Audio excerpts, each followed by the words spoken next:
la marche du 18 février.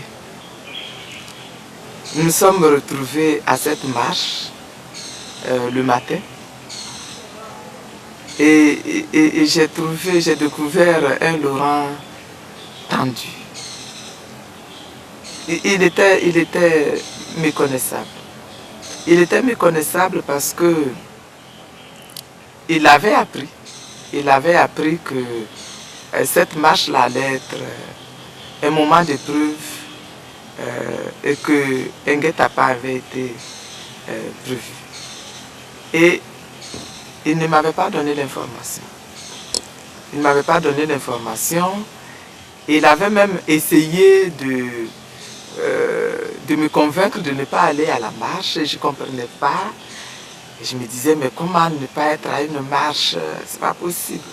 Et donc, je suis allée. Et quand j'ai décidé d'y aller, il n'a plus rien dit.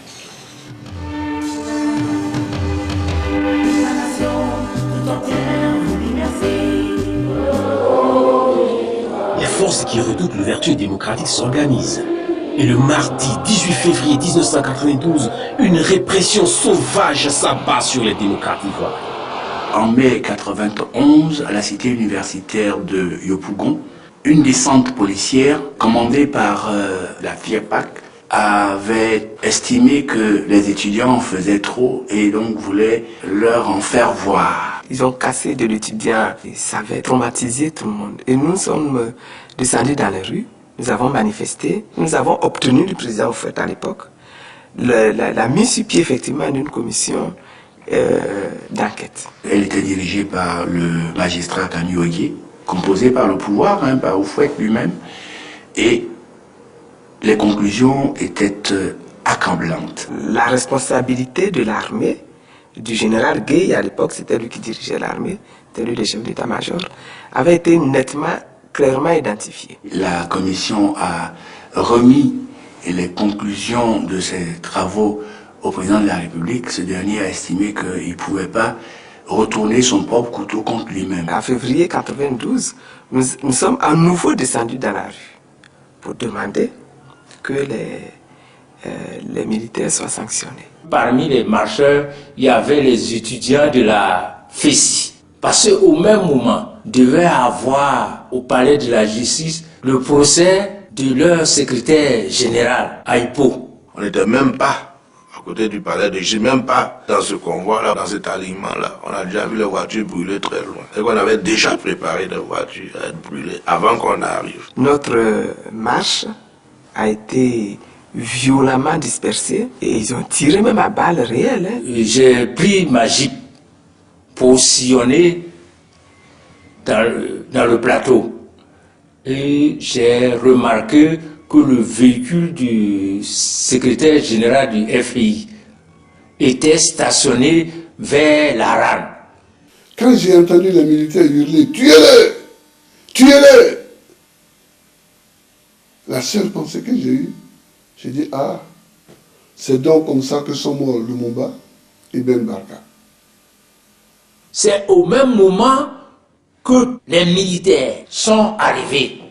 J'ai constaté qu'ils ont pointé l'arme dans notre direction. Donc, j'ai fait ouvrir pour récupérer maintenant le secrétaire général du FI. On m'a mis dans la jeep et on m'a amené au commandement supérieur de la gendarmerie. Le chef des lieux, le général Tani, est sorti, il m'a regardé, il a dit « Amenez-le à Alban ». Moi j'ai eu moins de chance, parce que moi ce sont les militaires justement qui m'ont trouvé. Et j'étais avec 4 ou 5 autres personnes, nous étions réfugiés dans des bureaux, dans un bâtiment, et ils nous y ont trouvés. Ils nous ont amenés donc au camp militaire là, du plateau, et on a été passé à tabac comme c'est pas permis.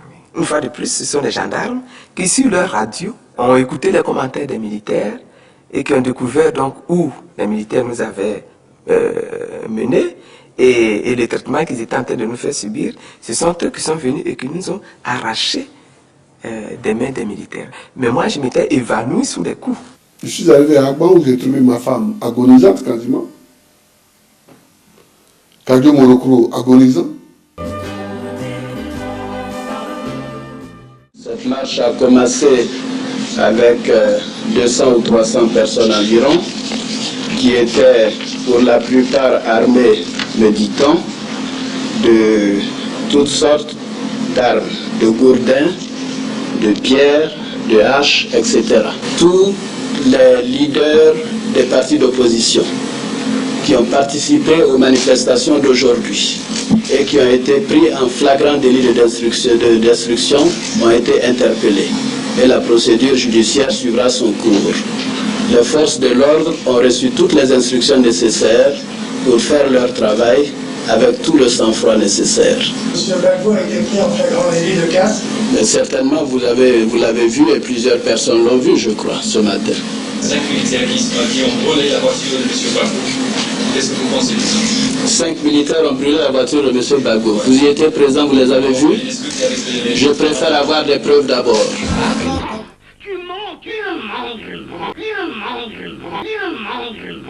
Le mot n'est pas fort, c'est ce qu'il est, c'est la description. Mais Alassane Ouattara est un menteur. Et je le répète pour vos auditeurs et pour vos téléspectateurs, Alassane Ouattara est un menteur.